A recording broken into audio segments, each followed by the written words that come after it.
Hey guys, I'm Angela with InfectiousMagazine.com. Here is Stephen Christian, who you may know him as frontman from Anberlin, but he's also created a side project, Anchor&Braille. He's the co-founder of Faceless International, and now he can add author to his list. So, how are you? Incredible. Really, absolutely just incredible. Now, when you were writing the book, what authors inspired you, if any? Well, there's a series of a lot of authors, even poets, that really came to mind. E.E. Cummings, I love. Dave Eggers was a big one. Just everything from like Fonte to I don't know. Paulo Coelho was a big influence. Just the way that he would kind of write in morals and underlying morals into the stories. But I also loved Chabosky, who wrote Perks of Being a Wallflower, just how honest and brutal it was about adolescence and how that it's not fun and it's the most confusing, stupid time of your life, and everybody puts so much pressure on how amazing it is. And so, I just kind of took a little bit from everybody and then added in my own stories of childhood and kind of came up with the Orphaned Anythings. You can definitely see that. I noticed E.E. Cummings with like the different punctuation and the lowercase and everything, and then definitely the influence from Perks of Being a Wallflower. And I actually wanted to know, and I think you might have already posted somewhere, but he wrote down like a list of songs to listen, that was in the book, of what to listen to when you were reading it. So if you could just name a few, what would you recommend people listening to while they're reading your book? There's a great band called the Rachels. I believe they're from Canada. It's very much like an instrumental, a little bit like Godspeed You Black Emperor, but not so artsy.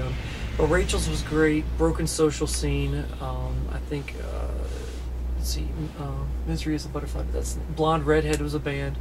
I'm really I love Sugaros and kind of like that kind of instrumental where that they don't have so many words that you can kind of concentrate on what you're reading or writing or typing at the time. And that's like what Anchor&Braille is going for, right? Yeah, absolutely. What was the writing process like with you? Because I know it's different. I write too. I'm a writer, so I'm going to school for it, and I know that writing stories is completely different from any other type of writing, like lyrics might be for you. So just how is that process going through it?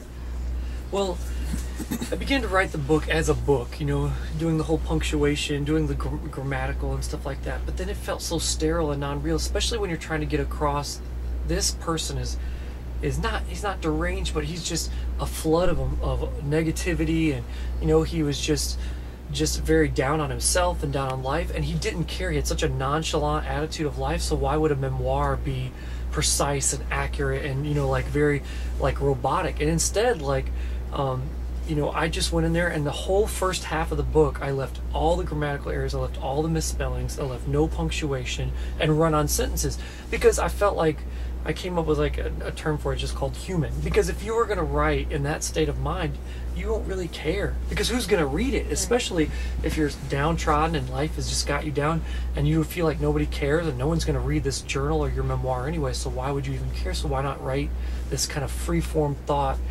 memoir based on just what's happening in your current life, And so then when he starts to get his act together in life, in almost like the second half of the book, or how he starts to come up with the observations of life and what the true meanings, I start to clean up everything, as kind of like an internal adjustment would be kind of like an external better writing process and stuff like that. So, but it just felt so, the writing process in the beginning, I wrote probably 35 pages of it, and with the correct grammar and stuff like that, and then I'd go back and read it, and just nothing felt stagnant, it felt sterile, and it wasn't convincing, it was just kind of but whereas like you said, there's no punctuation in the book, there's no capitalization, and I think that kind of sets the reader on edge in the beginning, because that's not what our mind is trained to do. We've been trained by teachers that this is how you write, but things like E.E. Cummings, he didn't care about capitalization because he was more worried about the words themselves than, that everything was, in the order that his teacher taught him. And so in the same way, I liked the sense that it kind of gave so many people an uneasiness. I don't get it. Why would you not punctuate? Good, you're thinking about it. You're thinking about, it already stirs kind of like that, kind of that. You get the feeling like you're supposed to be like the character in the book. Right. So. Right, absolutely, yeah. And now you do some blogging online, correct? So do you ever you know, you seem to have a fairly good following with that too. Do you think you would ever turn those into a book? You know what I mean? Like segment them and, you know, or just write in general again. Yeah, there's actually 2 more books that I'd really like to write. One is based off the modesty.blogspot blogs, and I'd like to pair up with like an artist, whether it's like a painter or a photographer, and kind of make like almost like a coffee table book of like the little, you know, like the one shot writings, and then, you know, maybe some photography or some paintings. And then another one is that I'm there's actually several ideas that I have, but one thing, my grandfather, who escaped from Nazi Germany into free Germany, wrote a biography. It's like a 30-page, and it's very rough written, and he wrote it in a hospital, and I'm starting to almost like not translate it, but it's more like taking his words and kind of like, you know, expounding on it, what was actually happening in the country. And I don't think it's going to be that long of a book, but, you know, I'd like to at least do that for my family, you know, kind of make like a short book of just kind of like my take on my grandfather's plight. That's incredible.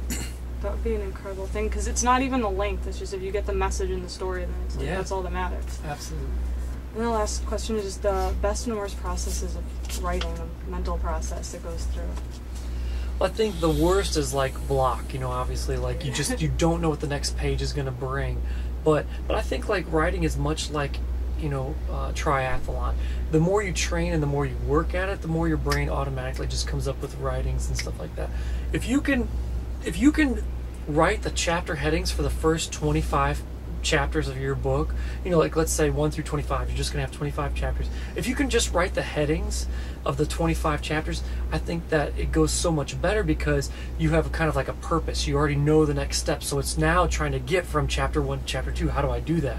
How do I get to chapter 2 to chapter 3? But my dad told me that he roomed with a guy in college who would every day wake up and he would write 2 short stories. He wanted to be a science fiction writer. 2 short stories, and then throw them away, you know, because he wanted to just get his brain kind of like processing and working out, like, okay, you know, let's you know, practice.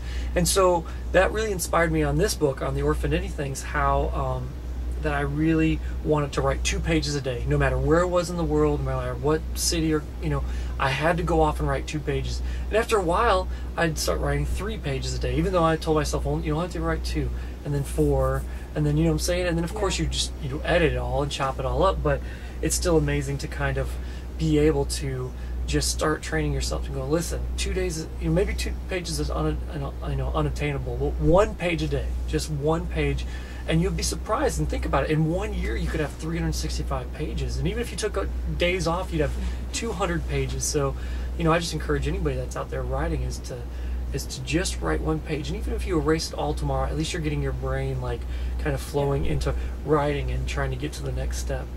Yeah, it's definitely a discipline to be like, have to write today. And yeah.